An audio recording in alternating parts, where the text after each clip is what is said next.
da Roseli, ela diz assim, sabe qual é o meu maior medo? De chegar aos 80 anos sem ter descoberto a própria vocação. Meu Deus, é verdade. Porque às vezes a gente passa uma vida inteira fazendo o que não quer. Exatamente. Ou por uma facilidade, por uma conveniência.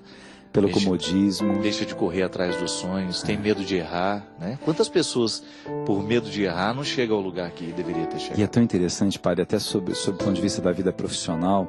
Às vezes uma pessoa trabalha num lugar, ela detesta aquele lugar, ela fala mal de todo mundo e ela não tem coragem de buscar uma outra história. Porque tudo bem, de repente você não consegue trabalhar naquele lugar, você não consegue desenvolver naquele lugar, não gosta, mas você busca uma outra alternativa, você busca uma outra história. Agora, o problema é quando você se acomoda, odeia o que você faz e não tem a coragem de fazer alguma coisa diferente, né? Por isso que eu acho muito bonitinho, Gabriel, às vezes... Ela pediu para divulgar o meu Twitter lá, que acho que não tá ali, é Gabriel_Chalita. Underline é aquele tracinho embaixo. Gabriel_Chalita. Não tem ali, não? Coloca lá, gente.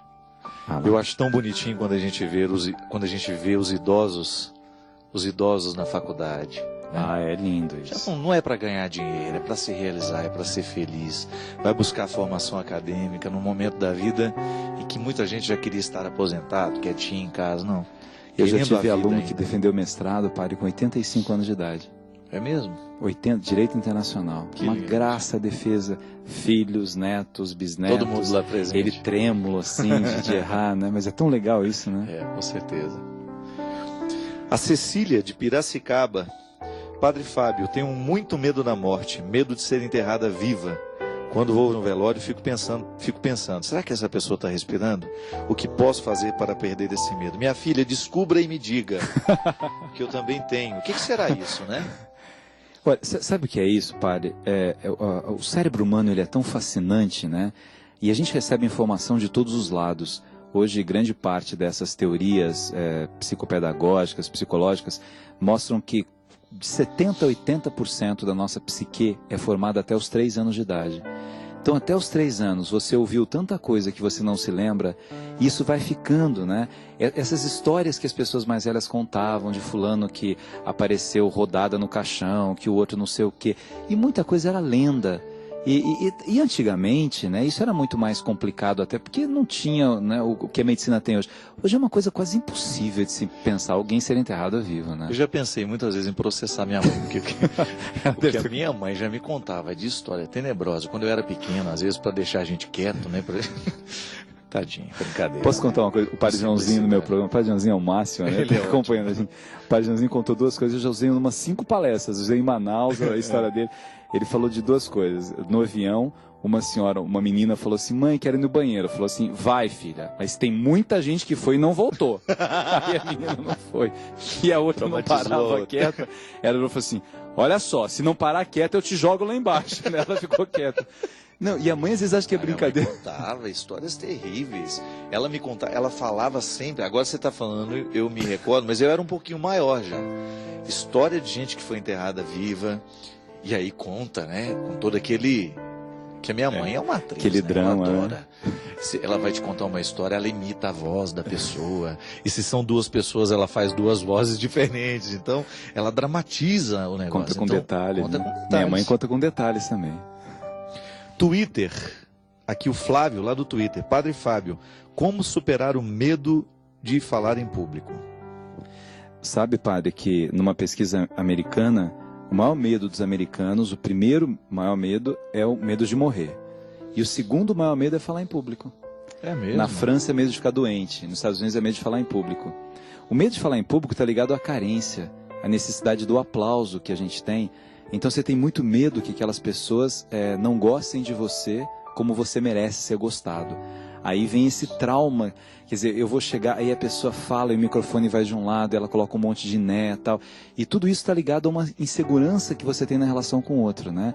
É essa necessidade do aplauso e é o medo que esse aplauso não venha. Claro que não é uma coisa tão consciente assim, mas está muito ligado a esse elemento. E eu acho que a gente supera falando. É a descoberta que você vai vivendo, né, de si mesmo, né?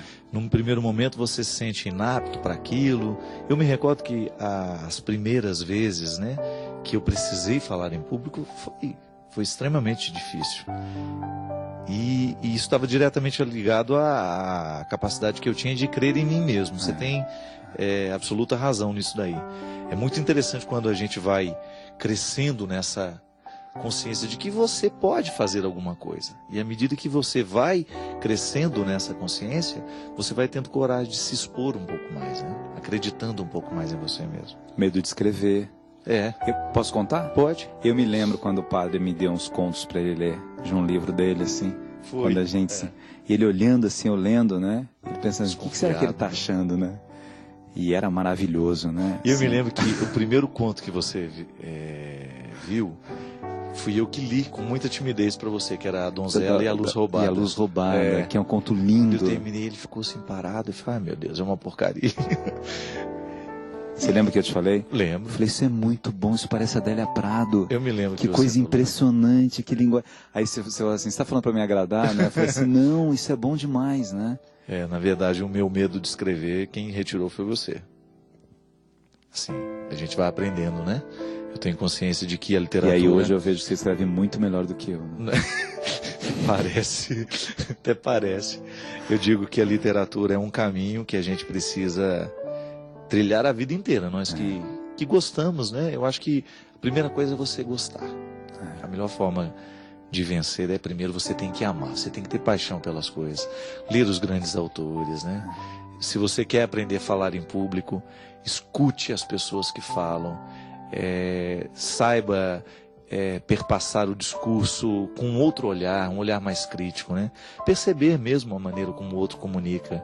Eu gosto muito de observar quem fala bem. Padre, eu acho que até as duas coisas, assim, até quem fala mal é interessante observar. Quem fala mal no sentido que é arrogante, que é agressivo, né? Eu acho que a gente aprende com os exemplos e com os contra-exemplos, né? Porque às vezes você olha assim, isso se dá muito na relação de professor e aluno. Você olha para aquele professor, você que está estudando para ser professor, e fala assim, eu não vou ser assim. Eu nunca vou tratar um aluno desse jeito. Quem está estudando para médico, ele vê um outro médico e fala assim, eu não vou ser um médico desse jeito. Quem é jornalista, né, fala assim, nossa, por que ele está inventando essa história?